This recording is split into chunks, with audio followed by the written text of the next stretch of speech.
Boa noite a todos. Boa noite, Marcelo. Boa noite, Padre, Railson, Henrique. Estamos no ar com mais um bate-papo com o tema fé e política. E vamos aí começar mais um. Isso aí. A gente vai começar, aliás, retomar um assunto que nós começamos a falar semana passada. Infelizmente, sem a presença do nosso querido Pimpolho, eu chamo ele de Pimpolho porque é nosso filho querido da paróquia, né? Aí o Henrique, né? Mas a gente teve o Railson muito bem representado, eu disse isso a ele, repito, né? Pelo aquilo que eu escutei, Railson, você mora no meu coração, você é meu alter ego, tá bom? E agradeço o Marcelo Galvão, que está sempre nos ajudando aí, dando suporte. Então, nesta noite, então eu vou estar aqui de suporte, tem algumas perguntas que as pessoas já fizeram durante a semana, viu, Railson? Pela aquela conversa que a gente teve semana passada, então a gente continua a conversa, né, Marcelo?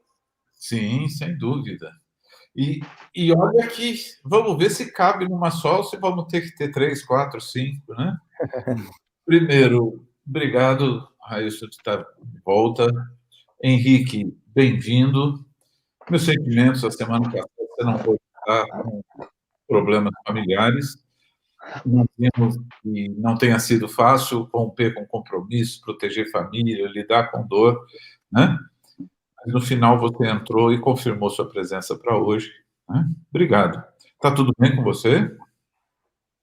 Graças a Deus, sim. Quer dizer, estava até a hora que o Padre Glênio falou que eu tô muito barbudo, começou a falar do papo de velho, dessa coisa assim. Eu senti umas indiretas, né? Mas tá bom. Mas brincadeiras à parte, assim, a gente perdeu a avó da Fernanda, né? De sexta para sábado, então a gente ia ocupado com as coisas do velório. É um processo natural, né? Como a gente vai celebrar segunda-feira, essa presença cristã, a fé cristã, animou muito, até comentava isso aqui nos bastidores, essa dimensão de que a morte ela é só uma passagem foi uma tônica nas conversas, naqueles cafés que sempre acontecem. Então, é um fenômeno triste, mas graças a Deus, assim, a fé nos iluminou bastante. Então, não pude estar com vocês na live, embora peguei ali o finalzinho, a hora que eu sentei, falei, deixa eu escutar um pouquinho. Coração a mil, né? Escutando, querendo participar, mas tudo no tempo de Deus. E aqui estamos nós, né? Uma honra participar com vocês, esse papo cabeça, assim. Só gente boa aqui, né? Só gente inteligente, gente que desenvolve o assunto, a participação dos próprios paroquianos, isso enriquece bastante. Então, estou muito feliz de estar com vocês hoje aqui. Que bom, obrigado. Olha, e já que ainda não te ouviram, eu acho que a gente começa com você, depois, né? A Wilson e Padre vão entrando. Queria ter a sua posição, né? A gente até conversou um pouco semana passada, que muitas vezes, né, religião e política quase que caminhavam juntos, né? Os reinos e seus padres, né? Hoje em dia, como é que você vê fé e política ainda estão muito atreladas, tem muita influência, ou já se diferencia religião e política? Como é que você vê hoje em dia, Henrique?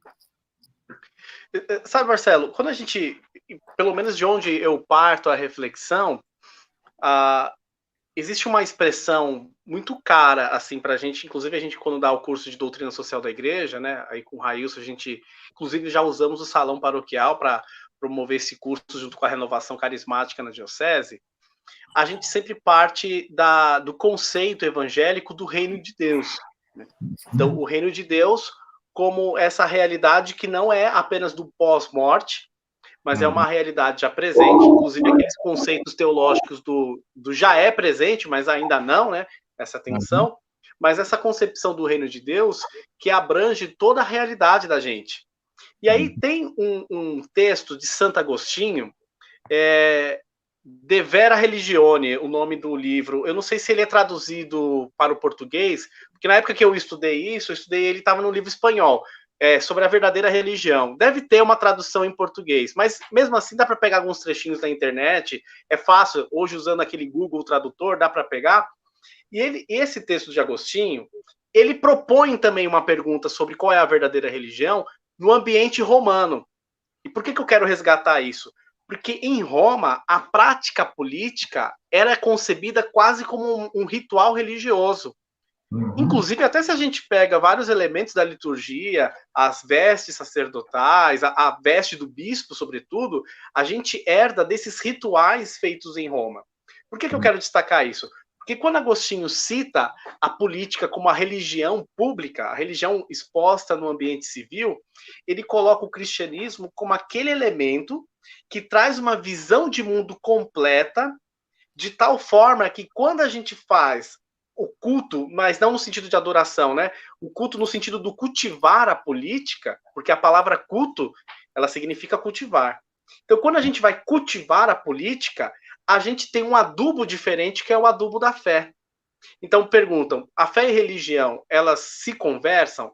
Elas se conversam se a gente entender fé e religião nesse sentido católico, de que nós estamos impregnados dos valores do reino de Deus. Então, já que não é uma realidade pós-morte, é uma realidade já aqui e agora, realidade do perdão, do amor, da verdade, a gente utiliza esses elementos de fé para adubar a prática política. Agora, é claro, se a gente entender só fé e política como relações burocráticas de instituições, aí é interessante que haja separação, nesse sentido de que o governo político não é o governo religioso, nem o governo religioso é o governo político. Só para citar uma coisa para ilustrar, a gente tem um tratado da Santa Sé com o governo brasileiro, inclusive foi renovado pelo Papa Bento XVI, a última vez em que ele esteve no Brasil, e que assegura, por exemplo, aos padres o direito e o dever, inclusive, de garantir o sigilo do sacramento da confissão. Então, aí a gente vê a importância desse diálogo institucional, enquanto diálogo que um apoia o outro, enquanto amizade, vamos dizer assim, das instituições. Então, isso assegura ao padre que ele escute as confissões, mesmo de um criminoso, perdoe sacramentalmente essa pessoa, e se porventura o Estado investigar e perceber que aquela pessoa é uma pessoa criminosa, o padre não é processado como crime. Isso, para a gente que é católico, você fala, poxa, mas isso é muito óbvio. Mas isso precisa ser assegurado num diálogo entre as instituições, a instituição religiosa e a instituição política. Então, né, para o público perceber, as pessoas da paróquia, quem estiver acompanhando a live, há estados que não garantem o sigilo sacramental. Né? Inclusive, teve um bispo que foi processado pelo governo, porque justamente um caso aí que foi investigado, e o bispo foi processado como cúmplice, porque ele atendeu a confissão e ele não quebrou o sigilo sacramental. Então, quando a gente fala de fé e religião, então a gente pode falar... Gente, eu estou falando demais, me cortem, hein? Quando a gente fala de fé e religião, a gente fala dos valores do reino de Deus que devem impregnar a prática política. Aí são esses valores que a gente acredita e professa sempre aos domingos, na catequese. Mas também falamos dessas relações mais institucionais, em que uma não domina sobre a outra, mas elas se colocam como parceiras. E pensando no bem comum que tanto a religião quanto a política buscam como objetivo final. É claro que a igreja, ela propõe um bem comum que visa a uma vida pós-morte, mas já experimentando agora, e a política visa um bem comum que acabe com as injustiças e a corrupção ou a ilegalidade. Eu vou até tomar um cafezinho para dar pausa, tá bom? Raíssa, comentar? Não, tá perfeito, tá mais que comentado aí, né? Até a gente trouxe essa informação das vestes, né? Na semana passada a gente comentou um pouco também sobre isso, de como, de certa forma, essa questão político-religiosa, né, do Império Romano, isso tá implícito, né, na tradição cristã. Padre? Não, eu acho interessante. Você pode repetir a pergunta, Marcelo, que você fez para o Henrique, por favor?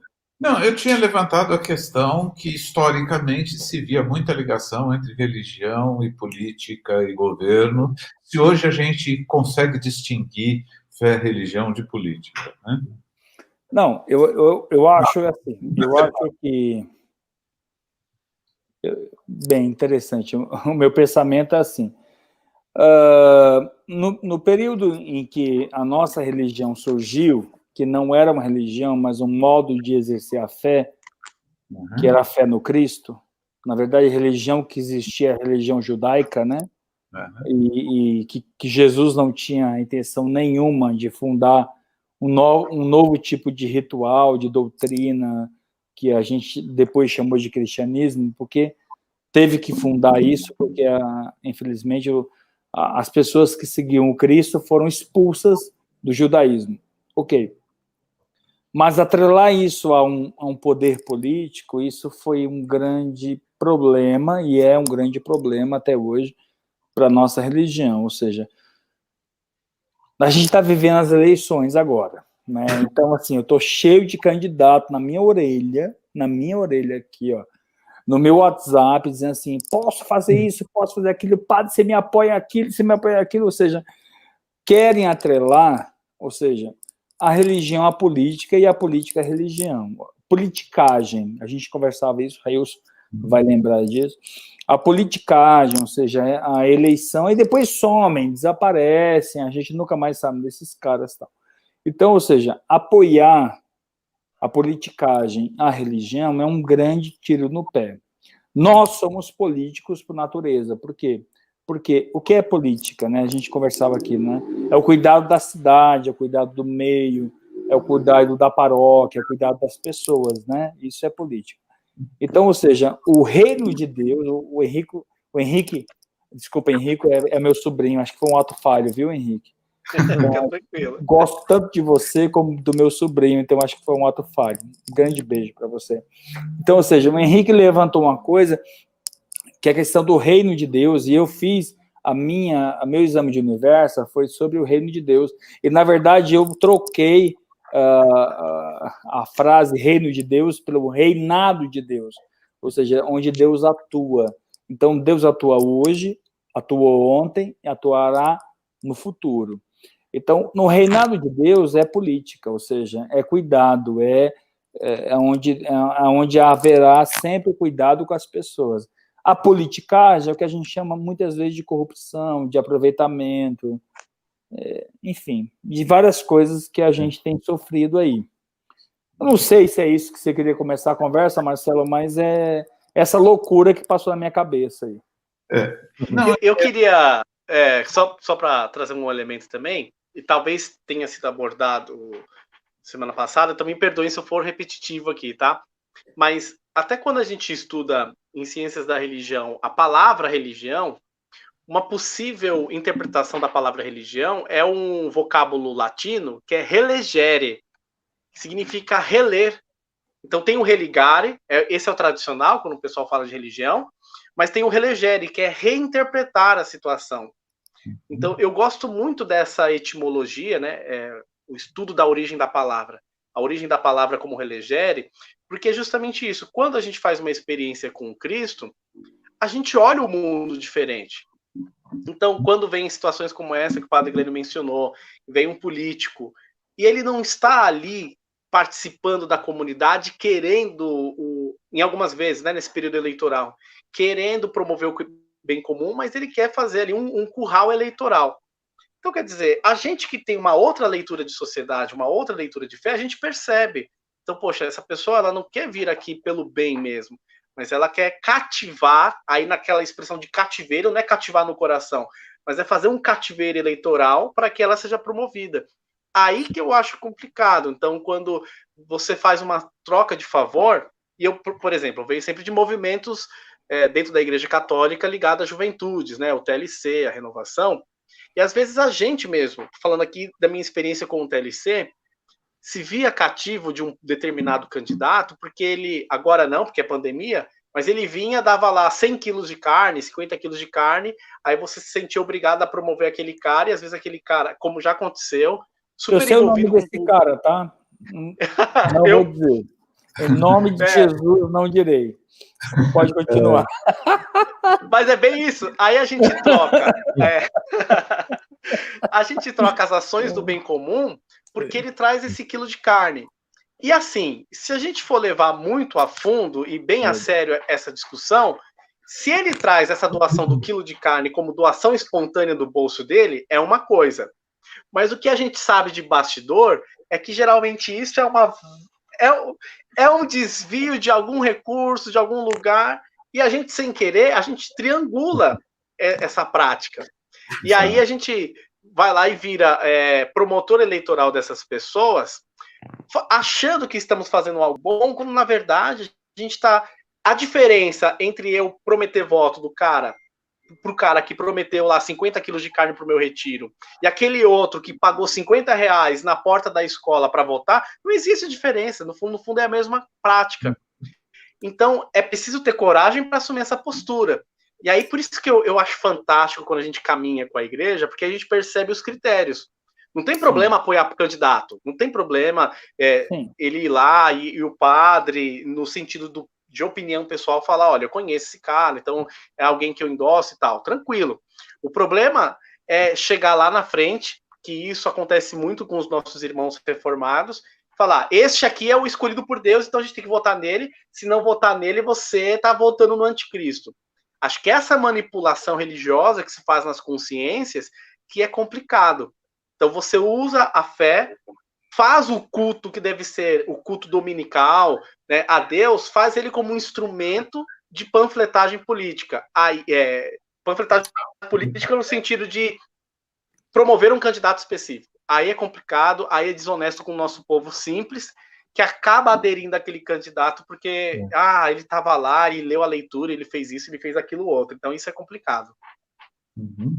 Muito obrigado, Henrique. Railson, fala com a gente, você está tão quietinho, está se recuperando da outra live. Porque a gente... Outra live, deixa ele respirar um pouco, mas se quiser, Railson, entra e conversa. Né? Eu também estou ganhando tempo aqui para respirar, e aproveitando o Henrique aí, que o pessoal da paróquia acho que está com saudade dele aqui, ó, até vi nos comentários aí, aqui, ó, a Maria do Socorro disse aí, ó, Henrique, bom te ver, então o pessoal está com saudade aí dele. Legal. Railson, aproveitando, enquanto as perguntas vão chegando, já tem uma do Alexandre que já eu repasso. Esta semana nós fomos cometidos de um trauma, né? Quer dizer, foi no sul da França, mas foi com uma brasileira, e essas coisas que a gente não entende, né? Então, um cara entra dentro de uma catedral católica e esfaqueia 3 pessoas. Nice. Nice, na Foi França. Nice, e a gente fica meio perdido, né? Isto é um maluco, isto é uma facção, ou isto é político? Como é que a gente interpreta um evento? É que assim, num primeiro momento, a gente é tomado ali pelo sentimento, assim, né? A gente sente muito, enfim, é barbárie, né? Mas eu penso que para fazer a leitura deste acontecimento aí, a gente precisa... Eu sei que num primeiro momento parece apenas um conflito religioso entre aspas, né? De intolerância religiosa, mas vai um pouco além disso, né? E não é à toa que é na França novamente, porque a França ela enfrenta essa situação aí muito tensa já faz um tempo. Na verdade, ali na Europa, França e Bélgica, você tem bairros que são bairros de árabes, totalmente de árabes, né? Tem lugares na Bélgica assim que você sente que não é Europa. Você está atravessando um bairro, parece que não é Europa, por conta do número de árabes ali, que são árabes e, posteriormente, também muçulmanos, né? Então tem todo esse aspecto aí também. Então, para a gente entender esse fenômeno, é claro que tem essa dinâmica da jihad, né, da Guerra Santa, e isso está presente principalmente com aquilo que ele gritava, né? Allah é o maior, né? Como foi relatado por aqueles que estavam perto, tá? Então tem a motivação religiosa, é uma intolerância religiosa, mas também tem aqueles que querem se aproveitar deste acontecimento, né? E aí, de certa forma, ali na Europa, é importante ficar muito atento com o atual presidente da Turquia, né, Recep Erdogan.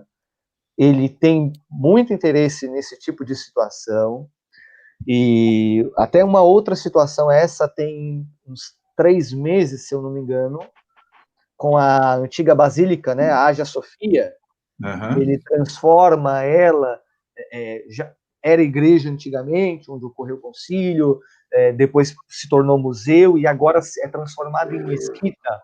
Então há um interesse político ali, porque ele vinha enfrentando alguns protestos, então há uma tentativa ali de promover a sua imagem. Então, eu sou aquele eu sou a liderança dos muçulmanos. E Erdogan tenta cada vez mais emplacar isso, ser uma espécie de representante de todos os muçulmanos para toda a comunidade islã do mundo. Então, como se ele é o presidente da Turquia, mas como se fosse o principal representante, e aqui é um ponto importante. Os muçulmanos, para ir na cabeça deles, não é simplesmente, você é o cristão católico, é o cristão ortodoxo, é o cristão reformado. É além, é o ocidental. Eles nos enxergam como um bloco. É o ocidental. Tá? Então é preciso fazer essa leitura também da esfera política. Claro, não é que justifica, jamais. Claro. Jamais, né? Jamais. Mas também tem esse lado político envolvido, além da intolerância religiosa. E aqui, Marcelo, antes de dar a palavra, antes que eu esqueça, lembrar que o Papa Francisco fala muito do diálogo, é verdade. E aí tem algumas pessoas que vão, e agora? Como é que dialoga e tal? Calma lá. Porque o Papa Francisco, em 2018, ele disse assim, diante da barbárie, a gente tem que parar a barbárie. Então, é claro que o cristão, ele procura o diálogo sempre, obviamente, né? Mas diante daquele que não tem o diálogo, diante da barbaridade, é preciso frear a barbaridade. Tá? O que o Raio... Quando nós falamos isso, pode falar, padre. Não, eu acho que quero endossar o que você está dizendo. É o seguinte, quando Jesus Cristo diz, e meus paroquianos já estão acostumados a escutar isso, assim, quando Jesus diz assim, se alguém é violento com você, mostre a outra face, ou seja, dê a outra face, quer dizer o seguinte, um ser humano, ele conhece a face da violência, mas também existe outra face nele, que é da paz, que é parar a barbárie, que é parar a violência, que é parar o terrorismo, que é parar o estupro, que é parar... Ou seja, você mostre a outra face ao ser humano, né? Então, eu acho que é isso que o Railson está falando. Ou seja, mostre a outra face. Não é isso, Railson? Isso. Eu queria só destacar uma coisa, um dado.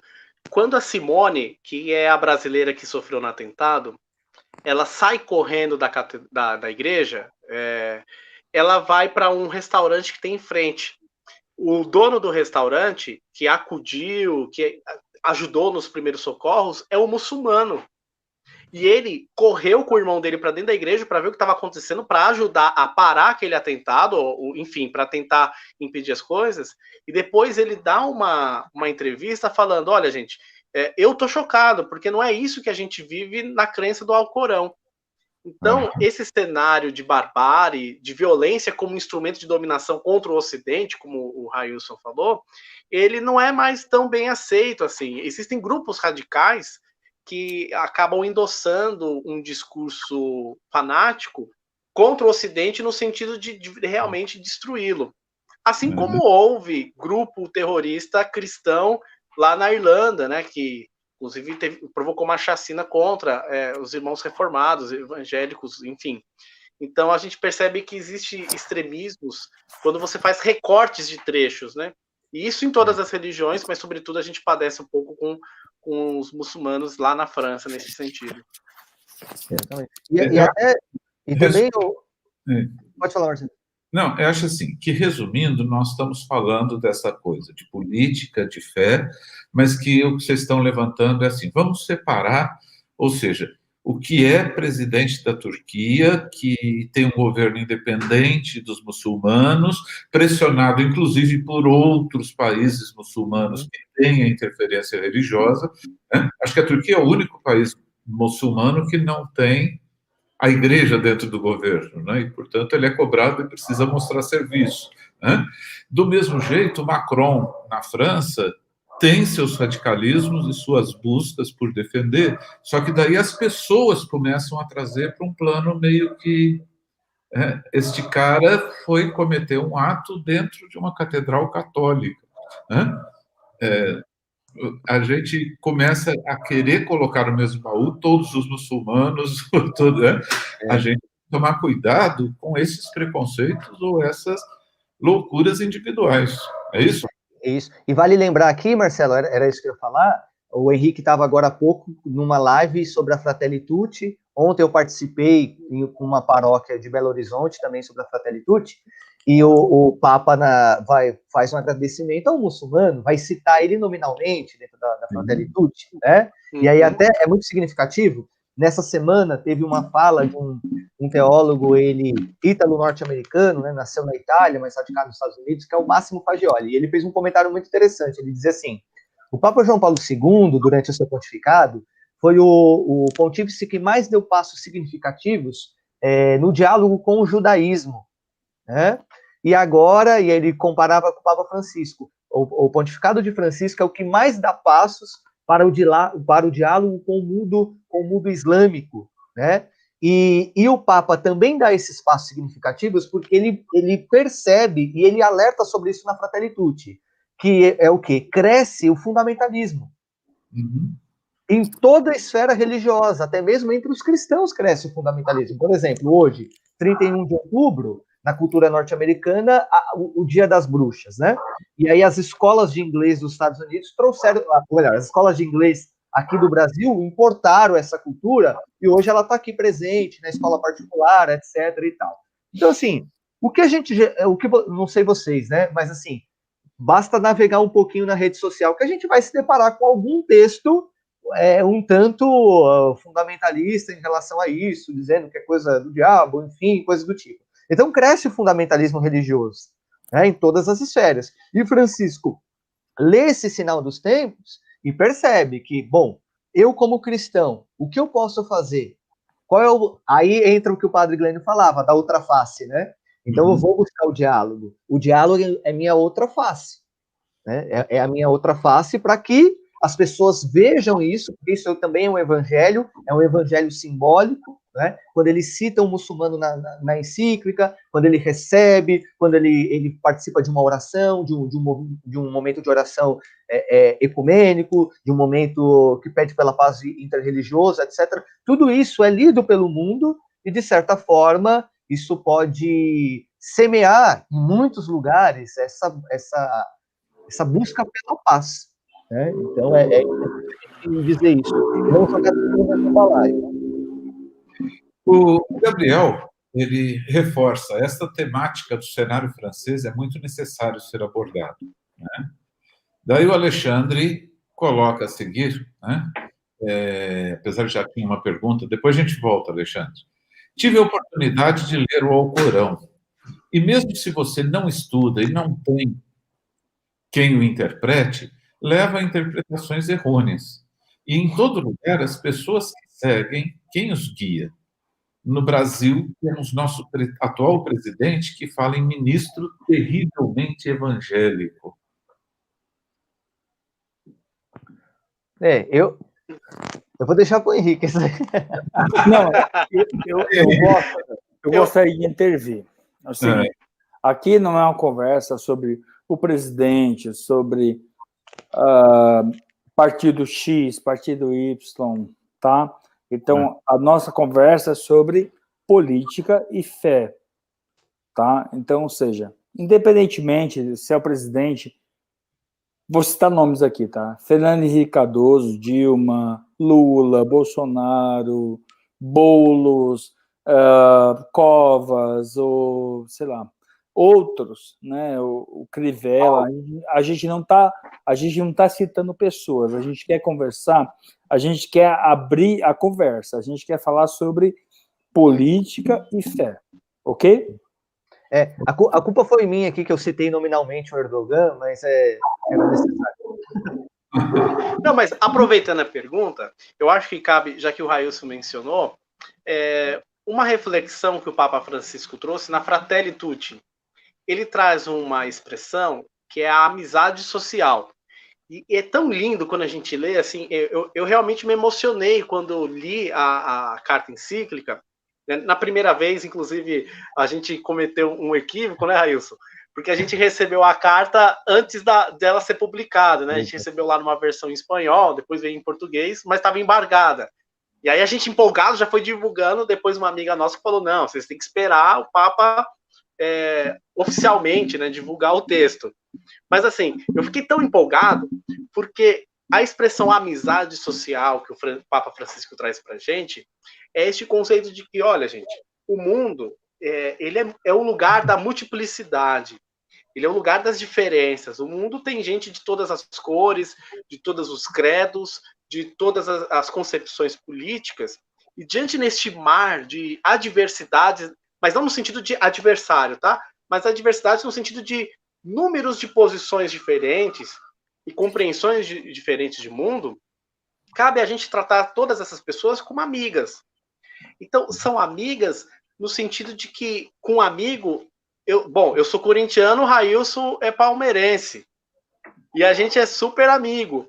Inclusive, por seguir o Railson, aparece um monte de coisa de Palmeiras para mim na minha rede social lá, né?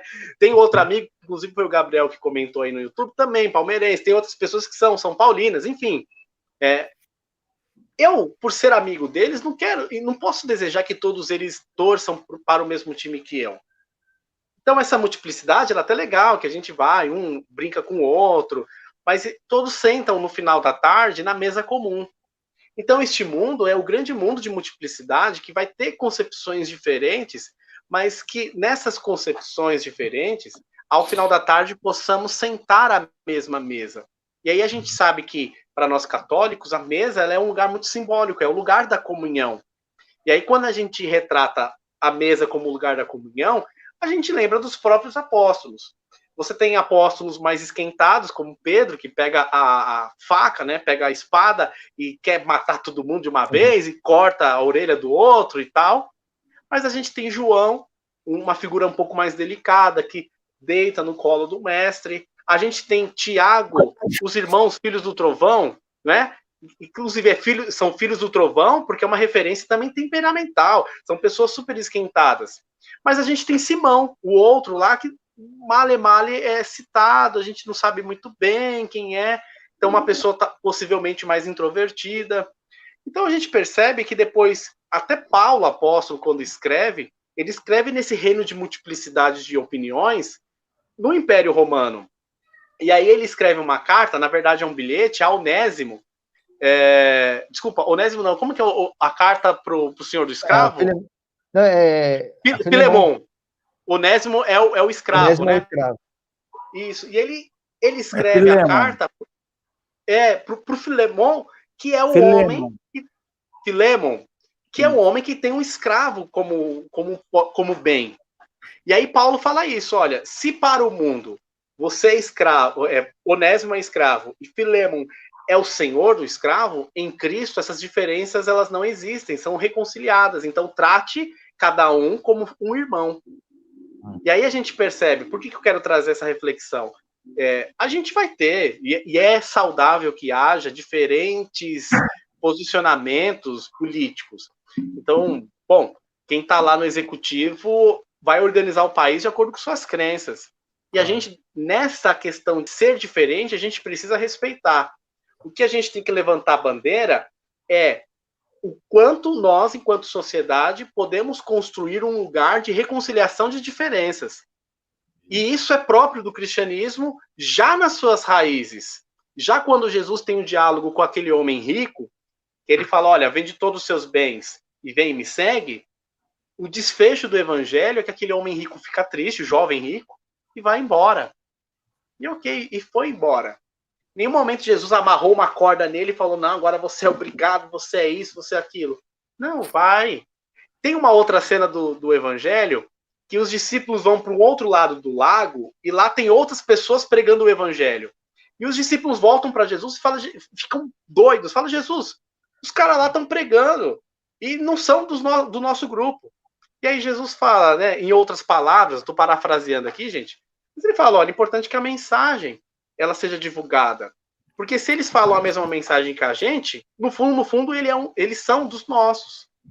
Então, acho que é importante a gente perceber isso nessa nossa prática de fé dentro de uma cidade, que, bom, tem um evangélico, tem um candomblessista, tem um bandista, tem um espírita, tem um ateu, que está crescendo bastante, ou pelo menos estão se declarando publicamente mais do que antes, E a gente pode sentar lá ao final da mesa, conversar, pensando em construir a sociedade uma sociedade melhor para todos, e depois, quando cada um voltar para suas casas, cada um faz a oração de acordo com o ímpeto do seu coração, né?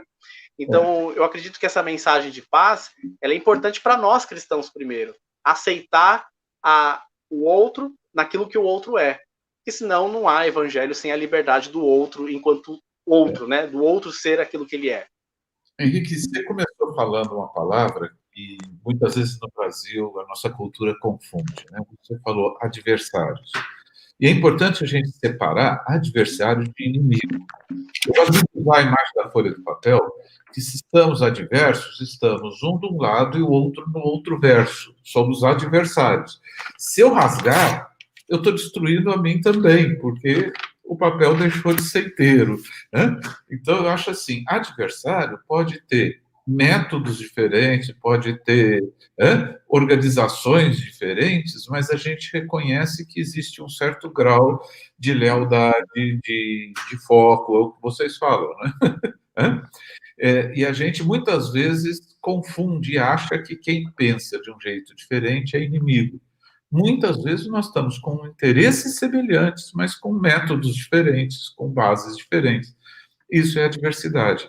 E adversário se conversa, se conhece, né? Se constrói. A gente não precisa eliminar adversário, né? Não é um inimigo. Né? Tem uma cena, esse vídeo foi ressuscitado agora, ele é em inglês, né? É um debate do Obama contra, eu não lembro quem, mas é em virtude da eleição do Obama lá. E tem uma situação bem complicada, enfim, todo debate sempre tocam em elementos muito delicados, e os dois, eles são adversários políticos. Na hora que o intermediador tenta colocar fogo, os dois retraem e falam, não, mas isso é da ordem pessoal, a gente não está aqui para discutir pessoas, mas ideias. Né? Então, tá em inglês esse vídeo, mas é interessante isso. No campo das ideias, a gente pode discordar. Ora, quando a gente lê Atos dos Apóstolos e Gálatas, que mostra uma briga de Paulo e Pedro, inclusive em Atos dos Apóstolos, Lucas, ele tenta, depois o Raílson pode até me corrigir aí, mas São Lucas tenta passar um pano para a briga e tal, mas em Gálatas, Paulo é bem enérgico, fala, olha, Pedro ele foi um covarde porque tinha uma disputa lá sobre quem comia carne oferecida aos ídolos ou não. E Paulo, ele se mostra bem enérgico, mas a gente percebe que os dois, eles, embora pensassem um pouco diferente naquele momento inicial da igreja, eles se complementam justamente por pensarem diferente. E aí a gente percebe como a unidade da igreja vai fazendo crescer e abrir espaços, inclusive, para a diversidade de opiniões. Claro, a gente tem o eixo, que a gente chama de dogma, né? Que é a régua que nos coloca todos em comum, mas dentro dessa régua a gente percebe que há pontos de vistas diferentes. E isso nos congrega. Então, é importante a gente pensar isso na igreja e na sociedade civil. As diferenças são bem-vindas, né? Acho que esse exemplo, a metáfora da folha de sulfite é bem interessante. Uma folha de sulfite que não tem verso, ela é incapaz de ser folha de sulfite. Então, todas as realidades precisam ter o frente e trás. A frente não existe sem a parte de trás. A parte de trás não existe sem a parte da frente. Elimina-se seu polo oposto, não existe nem a possibilidade da frente.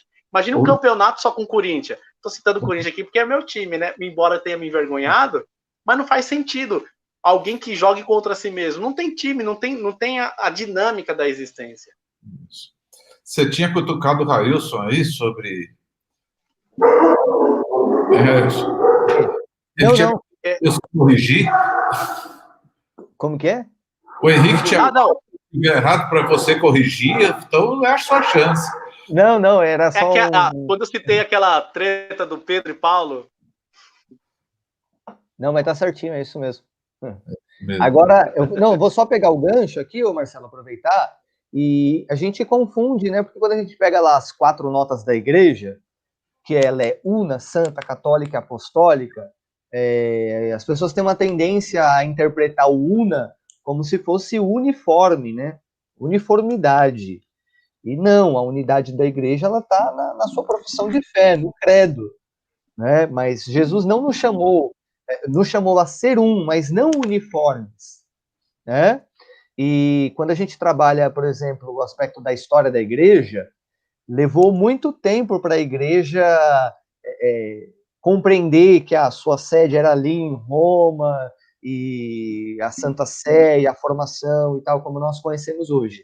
Na igreja primitiva era chamada Pentarquia, as 5 grandes igrejas, Jerusalém, Antioquia, Roma, enfim, eram 5 grandes igrejas que governavam na colegialidade, né? Então, às vezes, a gente encontra uma pregação de um catolicismo que defende essa uniformidade.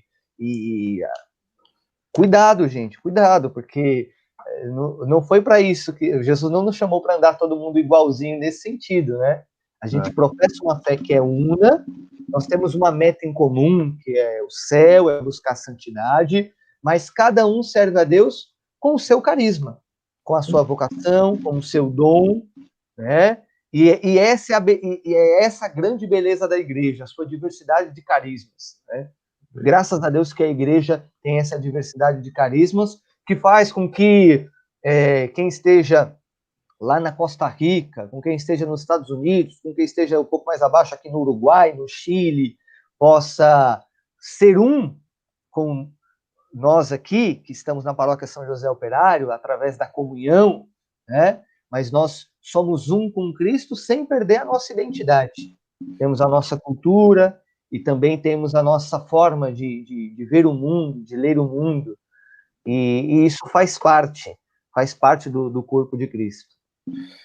Você voltou lá para Roma, então me deu a ponte para trazer a pergunta do Alexandre, né? Gostaria que falasse se quando Roma adotou o cristianismo como religião, foi política ou foi por fé? Olha, essa Polêmica, aí essa aí é complicada, né? Mas assim, eu acho que a resposta é só a gente analisar a biografia do próprio Constantino, porque o Constantino vai ser batizado já na reta final da sua vida. Então, assim, Constantino não parecia muito cristão, no sentido estrito da coisa, diferente da sua mãe, Helena.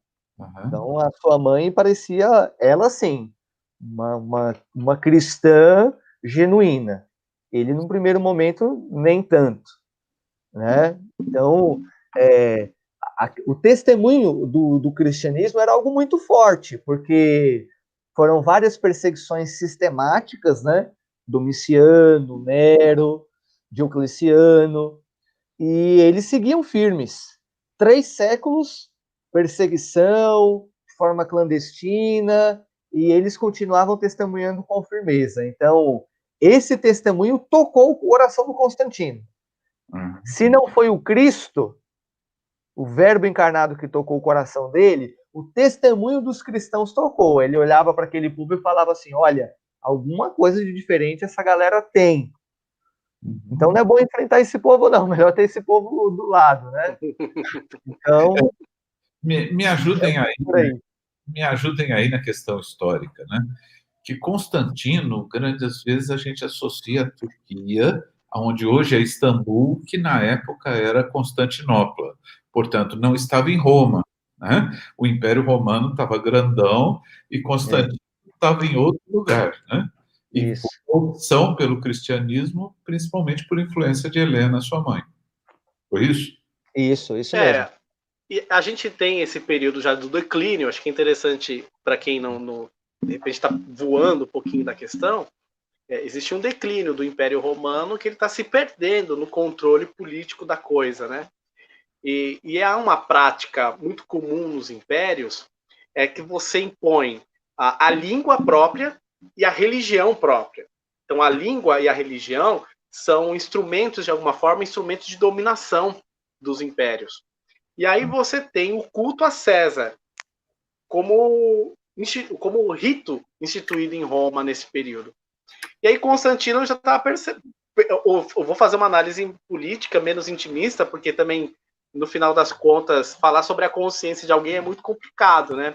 Mas, no final das contas, se a gente pegar ele enquanto personagem político, a gente percebe que ele viu no cristianismo um elemento agregador de diferenças. Sim. Acho que aqui a gente já pega, inclusive se a gente quiser atualizar, se Constantino percebeu que os cristãos seriam uma forma de agregar diferenças, é porque a gente entende o católico, aí no termo próprio, como aquele universal aberto a todos. Então talvez isso tenha possibilitado em Constantino perceber que, olha, a gente consegue unir todas as pessoas nessa grande diversidade que o império tem, agregando a este império uma religião. Porque tem um movimento, né? No primeiro momento, o cristianismo ele é proibido. Depois, Constantino cai. Não sei se agora foi Constantino, mas cai a proibição. E depois tem a instituição do cristianismo como religião oficial. É aqui o problema, talvez. Porque aí é com Teodósio, né? Teodósio. Que é o Édito de Milão, cessa a perseguição. Que é de Constantino esse, né? Isso. Constantino, em 313, deixa de perseguir os cristãos. Sim. E aí, só em 380, que se transforma na religião oficial do Império, já com Teodósio.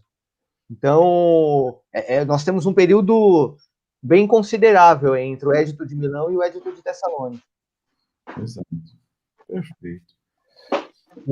Clóvis, comenta com o Henrique.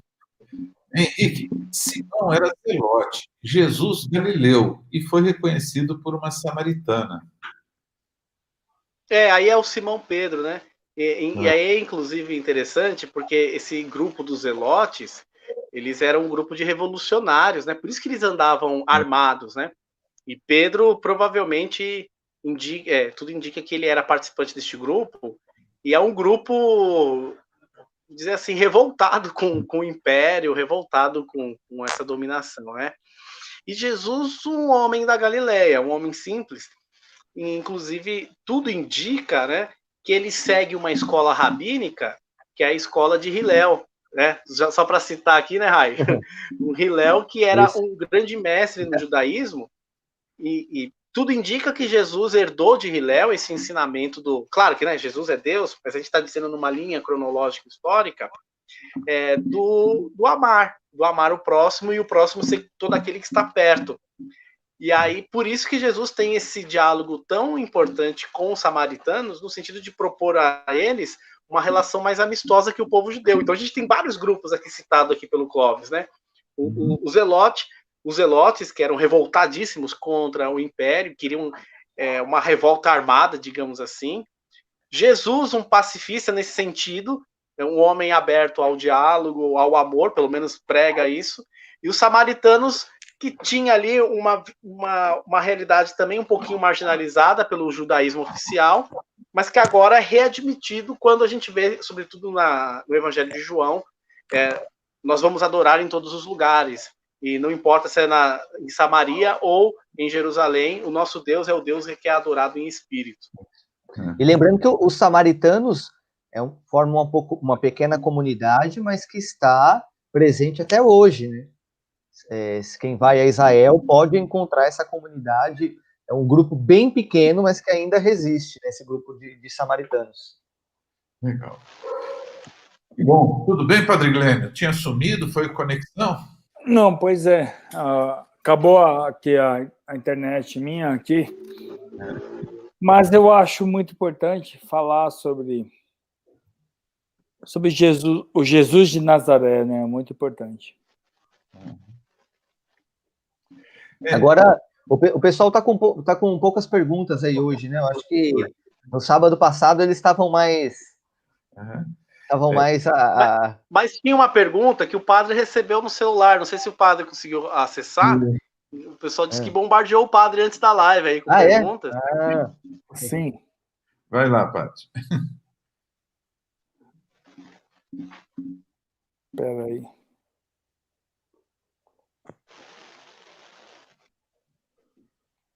Aproveitando, e fica o convite também para as pessoas que estão acompanhando, coloquem nos comentários aí temas, né? A pergunta que a gente desenvolve. Se a gente não responde, pelo menos a gente conversa sobre, né? Acho que isso é interessante. Então, o Clóvis diz o seguinte: olha, o tema fé e política nos sugere vários subtítulos. histórias da religião. Fui remetido a personagens como José de Cupertino, Padre Pio, Padre Cícero, Frei Damião e até mesmo Antônio Conselheiro. Como a igreja esclarece essas histórias expressivas e icônicas, avalizando ou não a credulidade deles? Vocês podem responder isso ou não? Eu não sei se eu entendi a pergunta. Se puder repetir? Seu Clóvis, escreve aí a pergunta para o senhor, por favor. É o que eu recebi. Bem-vindo. Porque ele colocou algumas figuras bem distintas, assim, né, de certa forma. Hein? Não, então, eu não peguei o eixo das duas perguntas. Eu acho que eu fiquei pegando os detalhes, e aí eu acho que eu me perdi. Pelo que eu entendi, que eu acho que foge um pouco aqui do nosso tema, mas seria assim, São José Cupertino, por exemplo, é aquele que vão dizer que ele voava, né? Antônio Conselheiro também tinha fama de... tinha alguns atributos místicos. Padre Pio, a bilocação, tal, enfim. Eu acho que é um pouco nessa veia aí que ele vai. Como que a igreja lida com esses acontecimentos, com essas narrativas, né? Eu acho que é um pouco eu acho que é interessante. Foge bastante do tema aqui, né? Da proposto, mas acho que é interessante a gente pensar sempre assim, né?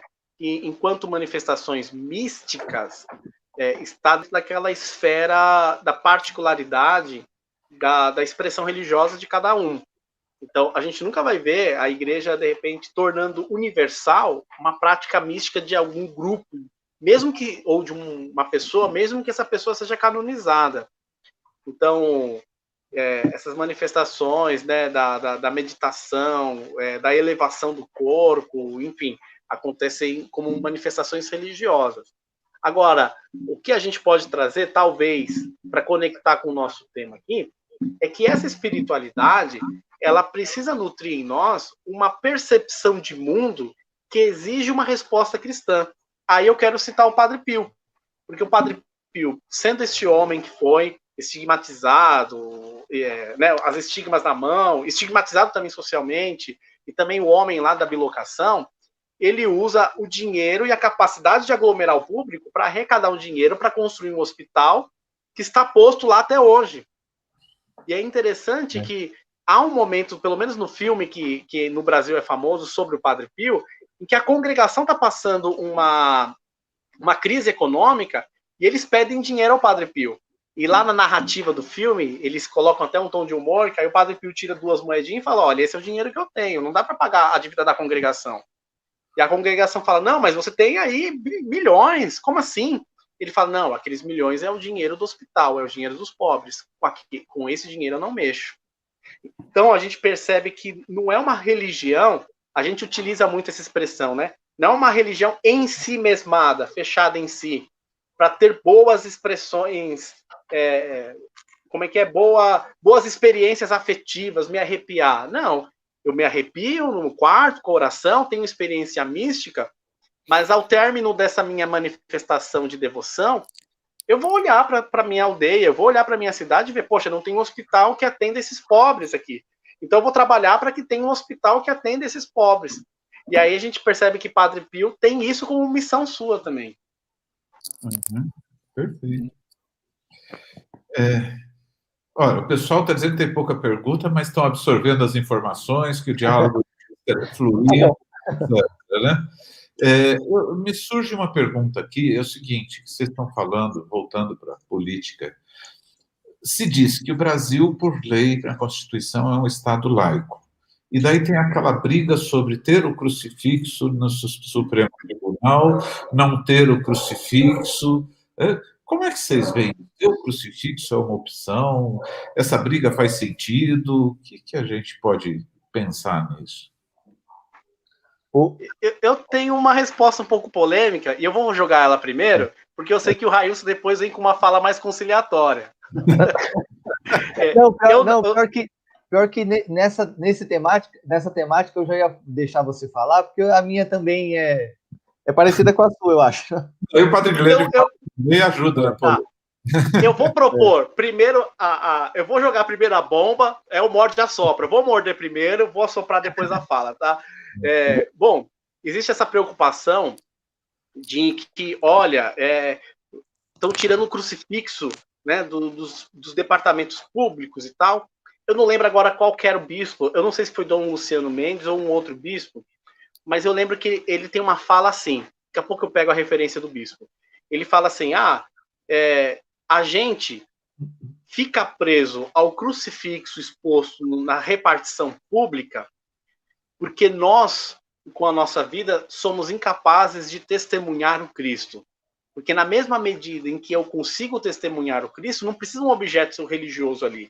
É como se eles dissessem ali, assim, por que tem que ter o crucifixo lá? Porque eu sou incapaz de testemunhar a Jesus Cristo. Aí ele fala, então é melhor que retire, porque aí a gente deixa de ser hipócrita ou deixa de ter uma vida mole para testemunhar Jesus. Então eu não terceirizo a minha responsabilidade do testemunho cristão.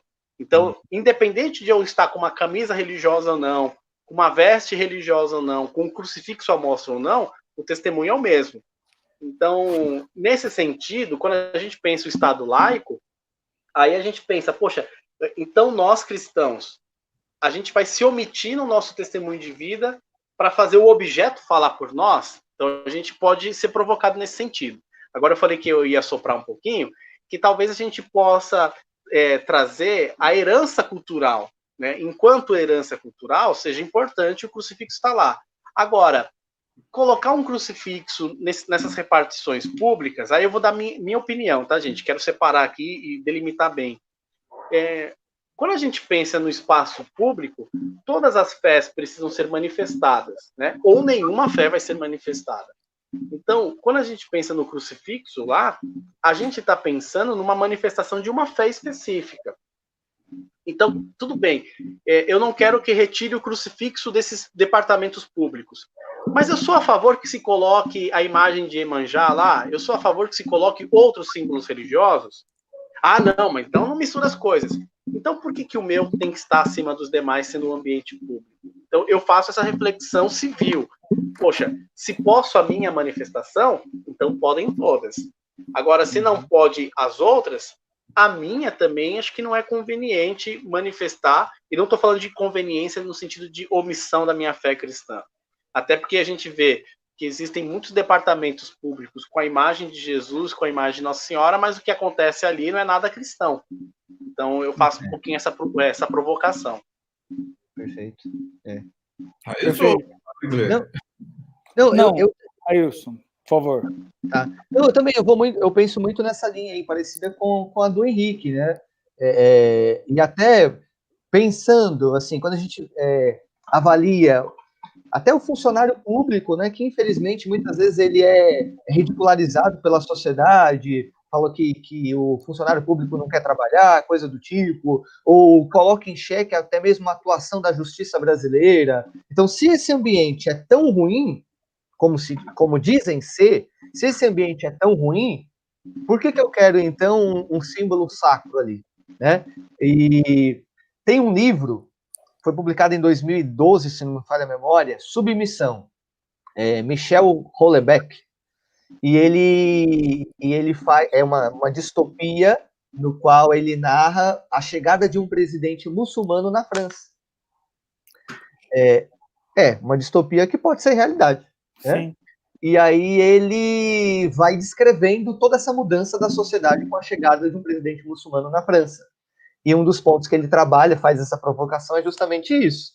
Quando nós estamos aqui acostumados com a tradição cristã e a gente, de certa forma, vê um governador ou um juiz, um desembargador, sei lá, reforçando a cultura cristã, vou chamar aqui de cultura cristã, e se fosse um outro que chegasse no poder e quisesse, então, impor a sua crença? Certamente que isso iria nos incomodar. Né? Então, nesse sentido, eu penso muito parecido com o Henrique. Então, eu acho que não é o mais importante ter o crucifixo ali ou não. A gente tem no shopping, né? Acho que é o Shopping Morumbi, que tem a capela ecumênica. Não sei se o pessoal já reparou. Ela é até bonita, assim, né? Ela tem vários símbolos das tradições, das principais, ou pelo menos as de maiores seguidores, né?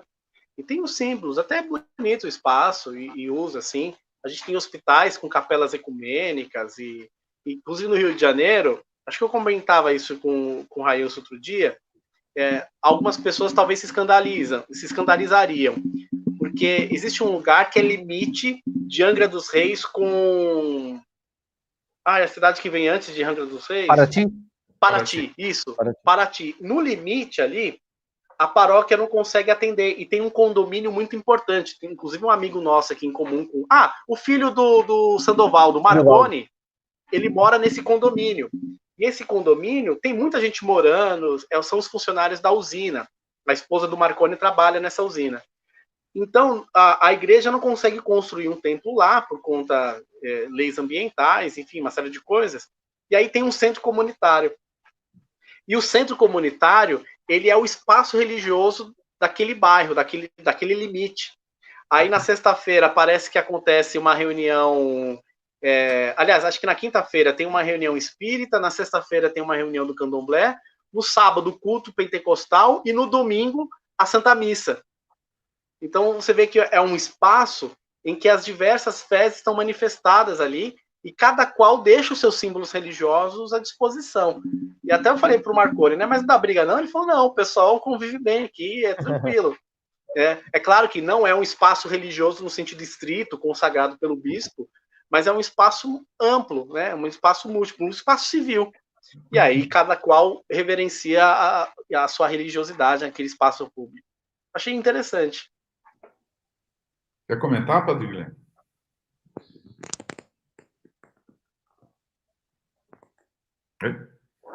Não. O Clóvis esclareceu a pergunta dele.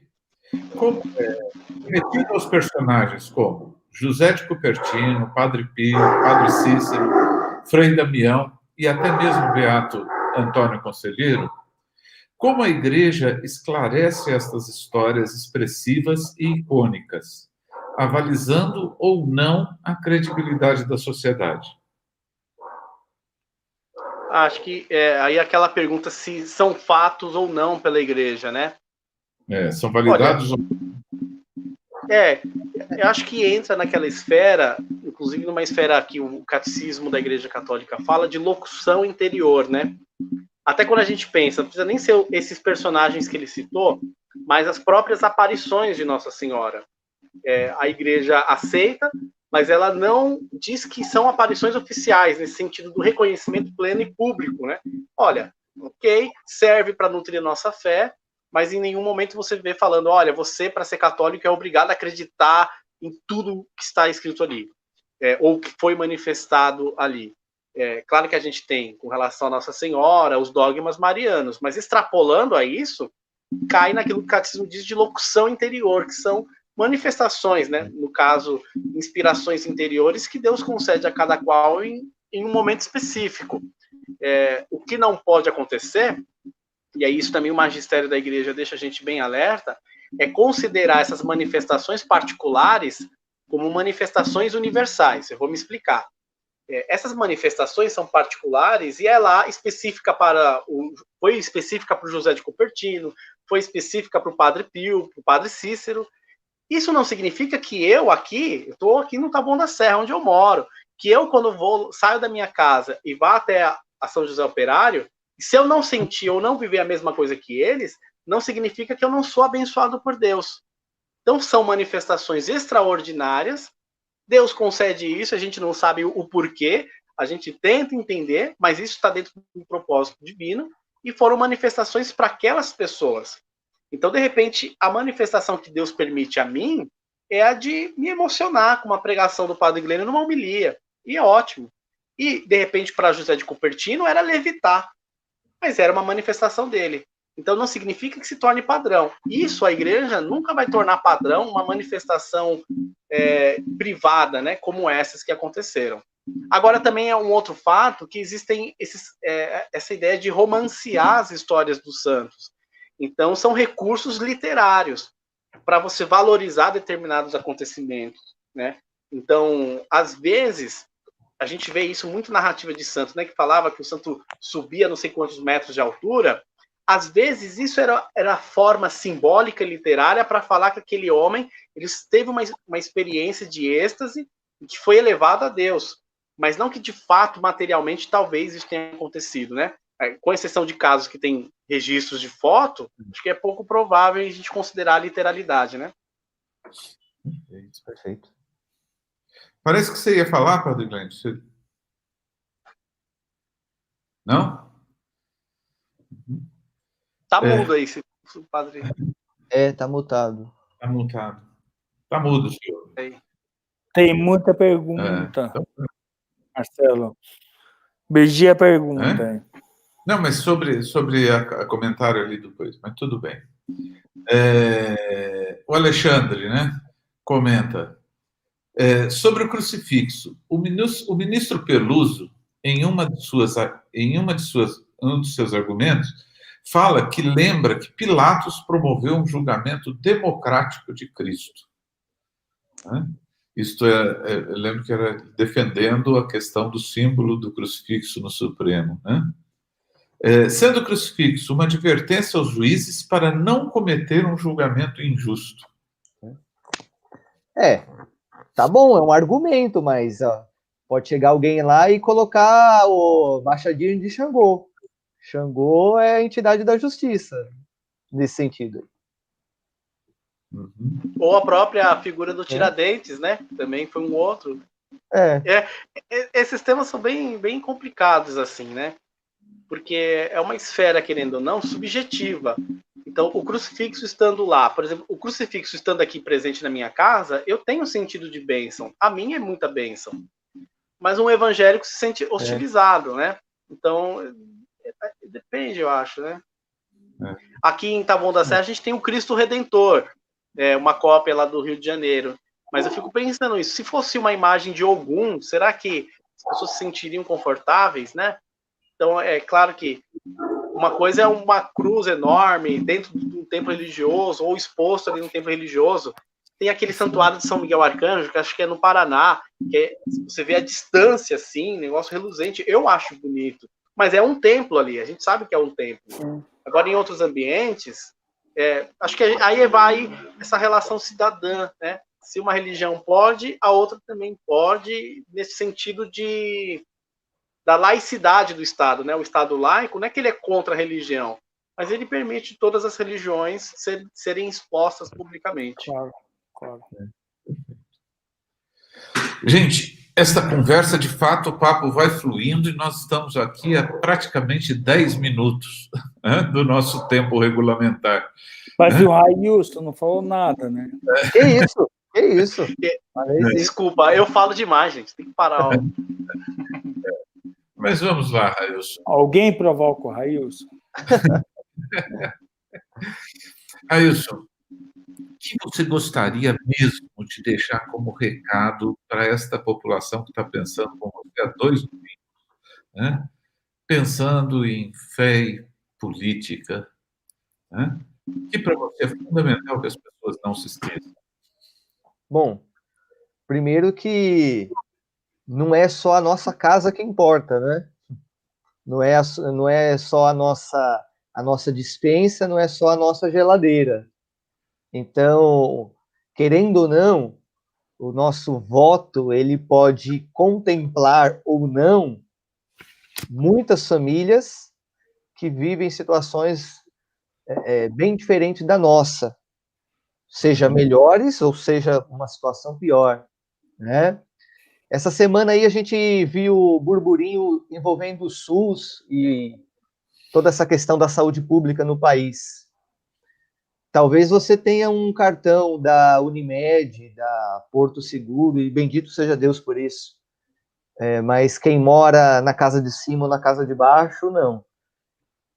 Para quem mora na casa de cima ou na casa de baixo, a UBS é fundamental.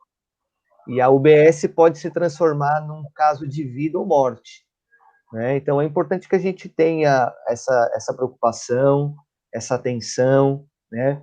E, principalmente, ter isso, que a eleição municipal, ela toca muito a questão da se a gente falasse aqui de macro e micropolítica, ela está muito próxima à micropolítica.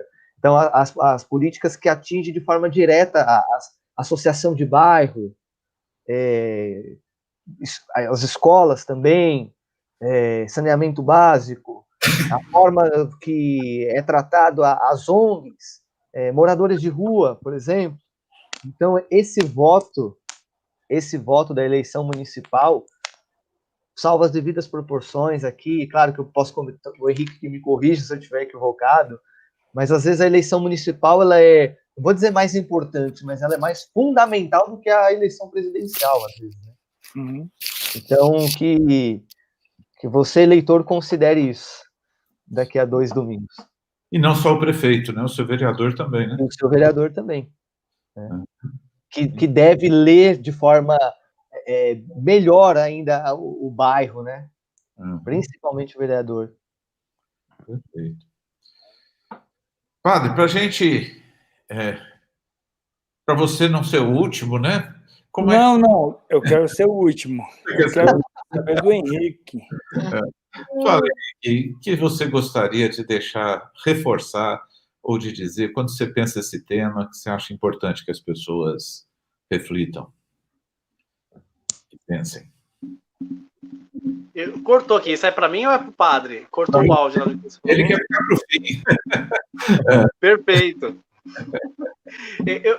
Eu sigo aí um pouquinho o que o Railson falou e eu imagino que nessas eleições, né, quando a gente fala de fé e política, pensando para essas eleições, sobretudo que a gente possa usar como critério este mesmo critério de Jesus, né?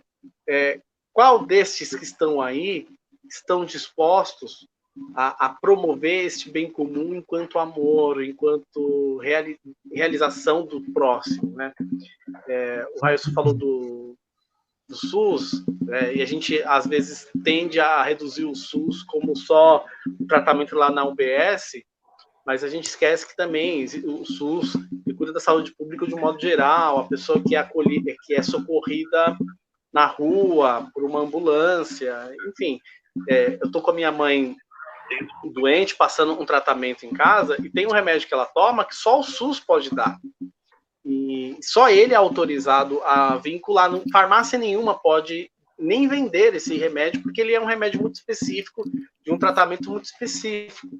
E aí, quando a gente pensa nessas eleições, a gente está pensando, na verdade, em todas as pessoas que estão com a gente. O isso bem mencionou, essa eleição municipal ela é mais importante que a nacional nesse sentido.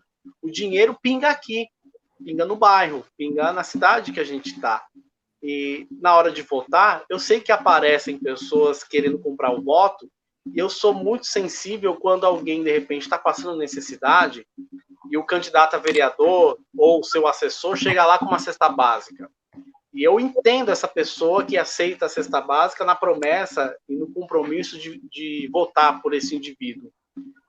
Mas saiba que, de repente, você ser dependente de cesta básica para votar nele já é parte da estratégia para que você fique sempre dependente desse indivíduo. Então é importante votar em pessoas que queiram deixar a gente livre de verdade.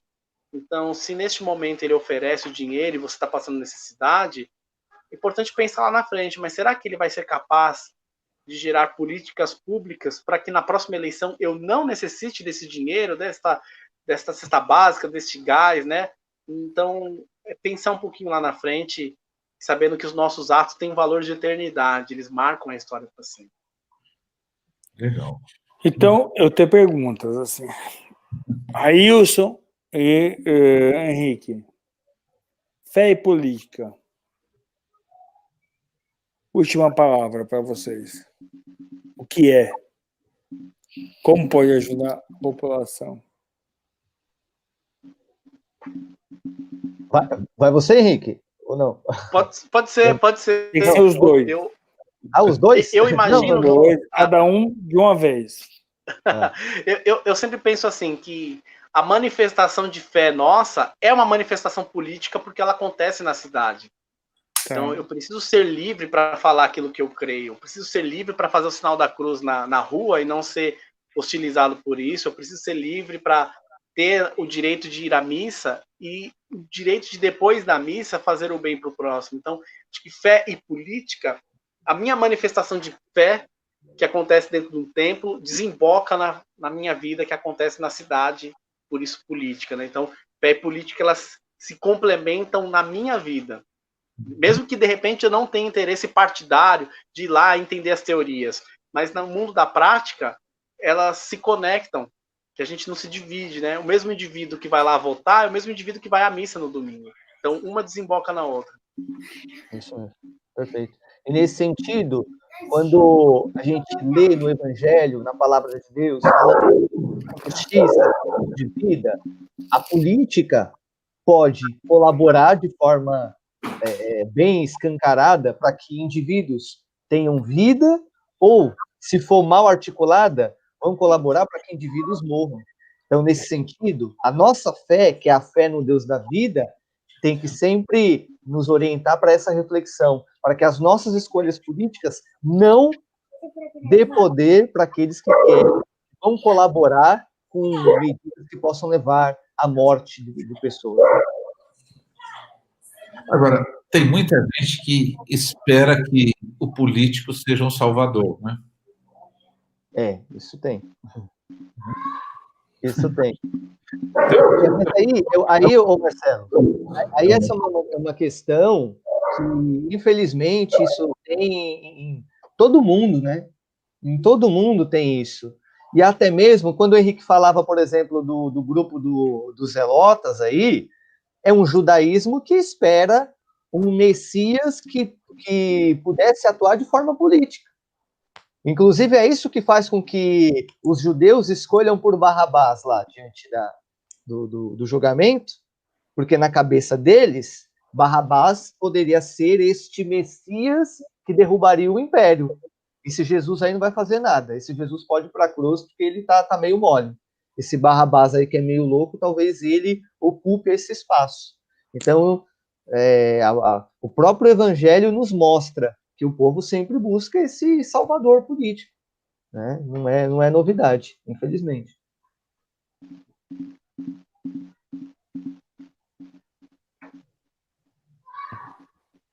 Marcelo, seu microfone está mutado. Um comentário final, Padre Glênio? Não, eu adorei essa conversa. Temos 2 dias de conversa. Muito obrigado, Railson e Henrique. Olha, mora no meu coração. Muito obrigado. Tamo junto. A palavra final, lembrar quem está assistindo que podem indicar esse bate-papo para os amigos, para conhecidos, porque o bate-papo fica no YouTube da paróquia, todos os bate-papos. Esse acho que é o 26º ou 27º. E são temas que a gente discute desse jeito, né? Tentando não fazer teorias, não fazer dogmas, né? Mas que a gente pense junto e que a gente possa crescer nisso. Obrigado à companhia de todo mundo e a despedida de vocês. Henrique. Railson, uma palavra. Oi. Henrique, uma palavra. Assim, que a gente não se torne reféns, né? Na outra live eu falava que Cristo nos libertou, é preciso que a gente seja livre no espírito, né? E, infelizmente, a gente tem lidado com muito terrorismo religioso que tenta levar pessoas a se tornarem escravas de ideologias. Então, seja qual for o partido, seja qual for o espectro político, não seja refém de discurso religioso, fundamentalista, que diz, que tenta enquadrar o seu catolicismo. Se você não votar na direita, se você não votar na esquerda, se você não votar no partido X, Y, Z, não seja refém. Não seja refém, né? Porque Cristo nos libertou. Cristo nos libertou. Então, que você seja esse cidadão livre. Você seja esse cidadão livre E aí pode parecer que o nosso papo não tenha nada a ver com espiritualidade, talvez quem está assistindo, poxa, mas não fala de Jesus, não fala... Não, então vamos dar uma palavra, então, mais oracional nesse sentido, né? Peça o Espírito Santo para que ele possa te dar discernimento, né? E quem é livre no Espírito, o próprio Espírito, ó, vai puxar a orelha e vai alertar de um tipo de discurso que foge dos valores do Evangelho. Henrique. Eu fico sem palavras, né? O Railson, ele detonou Demais, aí. né? Demais. Mas eu acredito bem isso, né? Esse espírito que nos vivifica, para usar aí a conexão com o Railson fez, possa gerar vida na gente e transformar essa sociedade, né? Há pessoas que são chamadas ao sacerdócio, como o padre, há outros que são chamados a uma vida missionária, há outros que são chamados a uma vida mais civil, há outros que oferecem o seu conhecimento profissional ao bem comum, como a gente tem um exemplo aqui do Marcelo na paróquia, e há pessoas que no silêncio da sua vida, ou de repente lá na tranquilidade do seu lar, se manifestem de vez em quando, votando. Então que ali também a gente possa conhecer e reconhecer a nobreza da nossa missão. Então é também um chamado de Jesus quando a gente participa dessas ações, porque é a oportunidade que temos de testemunhar. E acho que cabe muito esse lembrete do Railson, que nossa consciência não fique cativa de pessoas que querem absorver a religiosidade da gente para dominar a sociedade. Então, cada vez uma sociedade mais livre é uma sociedade mais parecida com os ideais que Cristo pensou para nós. Muito bem. Marcelo? Olha, eu fico aqui sempre encantado com o conhecimento de vocês, né? E com a capacidade de falar. Mas eu vivi já muito esse dilema dentro de empresa, trabalhando com operários, né? De repente, tinha um que queria puxar o Pai Nosso, outro queria puxar a Ave Maria, o outro era contra a Ave Maria, o outro dizia que era ateu, né? Então, o que eu fazia com eles, eu combinava e falava o seguinte: olha, faz um minuto de silêncio, cada um, no seu coração, com a sua crença, consulta lá e toma a decisão. Porque, às vezes, a gente querer impor uma coisa aos outros, né, é muito perigoso, nós vamos encontrar muito mais resistência do que adesão. E eu acho que, no fundo, cada um na sua crença consulta, faz também o silêncio e toma a decisão, né? Nem sei se eu estava certo em fazer isso ou não, mas foi o jeito de que não vamos ficar brigando se pode ou não pode rezar a Ave Maria. O que interessa é que na sua fé você seja... Né? Perfeito. Obrigado, Railson. Estamos juntos. Henrique. Obrigado, viu? Deus abençoe em nome do Pai, do Filho e do Espírito Santo. Amém. Amém. Beijo. Beijo. Tchau, gente. Tchau. Tchau. Obrigado pela companhia. Cadê a nossa... Angélica. Obrigado, demos trabalho, né? Você manobrar os quatro. Foi ótimo. Muito obrigada a todos, gente. Boa noite. Boa noite. Boa noite.